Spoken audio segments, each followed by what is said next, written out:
അപ്പസ്തോല പ്രവർത്തനങ്ങൾ അധ്യായം 12. അക്കാലത്ത് ഹെറോദേസ് രാജാവ് സഭയിൽപ്പെട്ട ചിലരെ പീഡിപ്പിക്കാൻ തുടങ്ങി. അവൻ യോഹന്നാന്റെ സഹോദരനായ യാക്കോബിനെ വാളിനിരയാക്കി. യഹൂദരെ ഇത് സന്തോഷിപ്പിച്ചുവെന്ന് കണ്ട് അവൻ പത്രോസിനെയും ബന്ധനസ്ഥനാക്കാൻ ഒരുമ്പെട്ടു. അത് പുളിപ്പില്ലാത്ത അപ്പത്തിൻ്റെ ദിവസങ്ങളായിരുന്നു.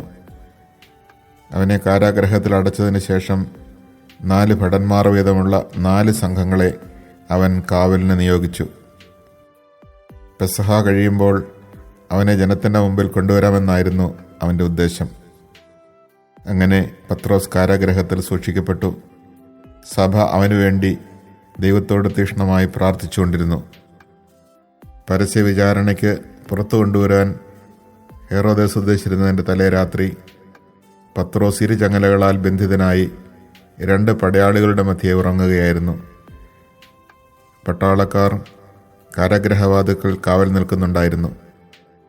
പെട്ടെന്ന് കർത്താവിൻ്റെ ഒരു ദൂതൻ പ്രത്യക്ഷനായി ആ മുറിയാകെ പ്രകാശം നിറഞ്ഞു. അവൻ പത്രോസിനെ പാർശ്വത്തിൽ തട്ടി ഉണർത്തിക്കൊണ്ട് പറഞ്ഞു, "വേഗം എഴുന്നേൽക്കൂ." അപ്പോൾ അവൻ്റെ കൈകളിൽ നിന്ന് ചങ്ങലകൾ താഴെ വീണു. ദൂതൻ അവനോട് പറഞ്ഞു, "നീ അരമുറുക്കി പാദരക്ഷകൾ അണിയുക." അവൻ അങ്ങനെ ചെയ്തു. ദൂതൻ വീണ്ടും പറഞ്ഞു, "മേലങ്കി ധരിച്ചുകൊണ്ട് എൻ്റെ പിന്നാലെ വരിക."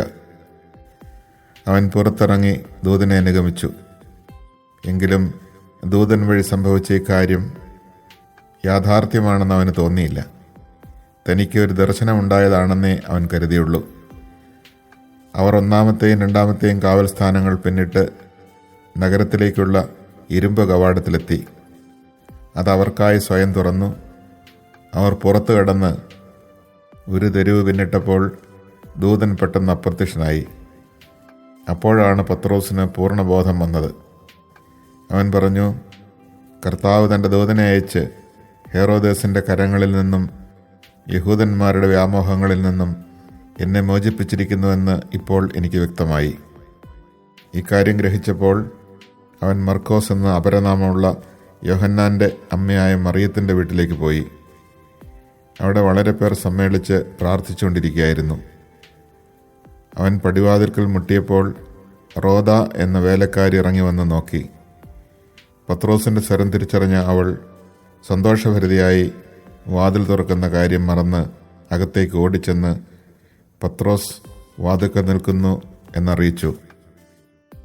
"നിനക്ക് ഭ്രാന്താണ്" എന്ന് അവർ പറഞ്ഞു. അവൾ വീണ്ടും തറപ്പിച്ചു പറഞ്ഞപ്പോൾ അവൻ്റെ കാവൽ ദൂതനായിരിക്കും എന്നായിരുന്നു അവരുടെ മറുപടി. പത്രോസ് വാതിൽക്കൽ മുട്ടിക്കൊണ്ടിരുന്നു. അവർ കതക് തുറന്നപ്പോൾ അവനെ കണ്ടു വിസ്മയിച്ചു. നിശബ്ദരായിരിക്കുവാൻ കൈകൊണ്ട് ആംഗ്യം കാണിച്ചതിന് ശേഷം എങ്ങനെയാണ് കർത്താവ് തന്നെ കാരാഗൃഹത്തിൽ നിന്ന് രക്ഷപ്പെടുത്തിയതെന്ന് അവൻ വിശദീകരിച്ചു. ഈ സംഭവം യാക്കോബിനോടും സഹോദരന്മാരോടും പറയണമെന്ന് അവൻ ആവശ്യപ്പെട്ടു. അനന്തരം അവൻ അവിടെ നിന്ന് പുറപ്പെട്ട് വേറൊരു സ്ഥലത്തേക്ക് പോയി. പ്രഭാതമായപ്പോൾ പത്രോസിന് എന്ത് സംഭവിച്ചിരിക്കാമെന്നതിനെക്കുറിച്ച് പടയാളികളുടെ ഇടയിൽ വലിയ പരിഭ്രാന്തി ഉണ്ടായി. അവനെ അന്വേഷിച്ച് കണ്ടെത്താതെ വന്നപ്പോൾ ഹെറോദേസ് കാവൽക്കാരെ വിചാരണ ചെയ്യുകയും അവരെ കൊല്ലാൻ ആജ്ഞാപിക്കുകയും ചെയ്തു. അനന്തരം പത്രോസ് യൂദയായിൽ നിന്ന് കെസറിയയിലേക്ക് പോയി അവിടെ താമസിച്ചു. ടൈറിലും സീദോനിലുമുള്ള ആളുകളോട് ഹെറോദേസിന് വൈരമുണ്ടായിരുന്നു. അവർ ഒത്തുചേർന്ന് രാജാവിൻ്റെ അടുത്ത് ചെന്ന് അവൻ്റെ പള്ളിയറക്കാരനായ ബ്ലാസ്തോസിനെ സ്വാധീനിച്ച് സമാധാനത്തിന് വേണ്ടി അപേക്ഷിച്ചു. കാരണം അവരുടെ ദേശം ഭക്ഷ്യസാധനങ്ങൾക്ക് ആശ്രയിച്ചിരുന്നത് അവൻ്റെ രാജ്യത്തെയാണ്. ഒരു നിശ്ചിത ദിവസം ഹെറോദേസ് രാജകീയ വസ്ത്രങ്ങൾ ധരിച്ച് സിംഹാസനത്തിൽ ഉപവിഷ്ടനായി അവരോട് പരസ്യമായി സംസാരിച്ചു. ജനക്കൂട്ടം വിളിച്ചു പറഞ്ഞു, "ഇതൊരു ദേവന്റെ സ്വരമാണ്, മനുഷ്യൻ്റേതല്ല."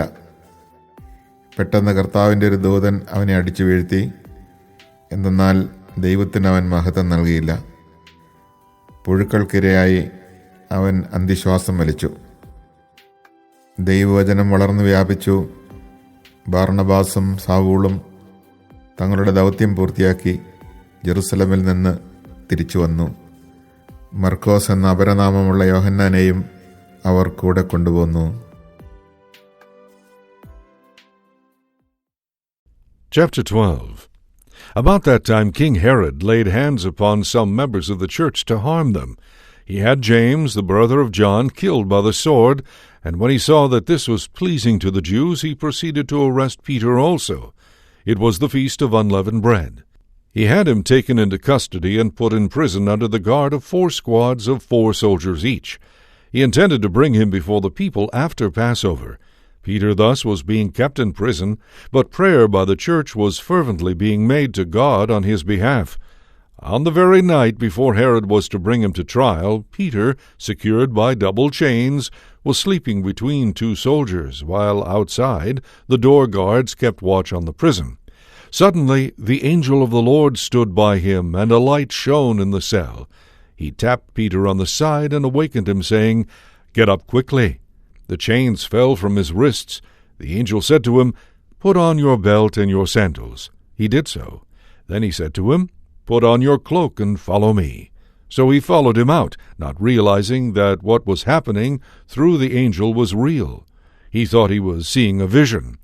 They passed the first guard, then the second, and came to the iron gate leading out to the city, which opened for them by itself. They emerged and made their way down an alley, and suddenly the angel left him. Then Peter recovered his senses and said, "Now I know for certain that the Lord sent his angel and rescued me from the hand of Herod and from all that the Jewish people had been expecting." When he realized this, he went to the house of Mary, the mother of John, who is called Mark, where there were many people gathered in prayer. When he knocked on the gateway door, a maid named Rhoda came to answer it. She was so overjoyed when she recognized Peter's voice that instead of opening the gate, she ran in and announced that Peter was standing at the gate. They told her, "You are out of your mind," but she insisted that it was so. But they kept saying, "It is his angel." But Peter continued to knock, and when they opened it, they saw him and were astounded. He motioned to them with his hand to be quiet and explained to them how the Lord had led him out of the prison and said, "Report this to James and the brothers." Then he left and went to another place. At daybreak there was no small commotion among the soldiers over what had become of Peter. Herod, after instituting a search, but not finding him, ordered the guards tried and executed. Then he left Judea to spend some time in Caesarea. He had long been very angry with the people of Tyre and Sidon, who now came to him in a body. After winning over Blastus, the king's chamberlain, they sued for peace because their country was supplied with food from the king's territory. On an appointed day, Herod, attired in royal robes and seated on the rostrum, addressed them publicly. The assembled crowd cried out, "This is the voice of a god, not a man." At once the angel of the Lord struck him down, because he did not ascribe the honor to God, and he was eaten by worms and breathed his last. But the word of God continued to spread and grow. After Barnabas and Saul completed their relief mission, they returned to Jerusalem, taking with them John, who is called Mark.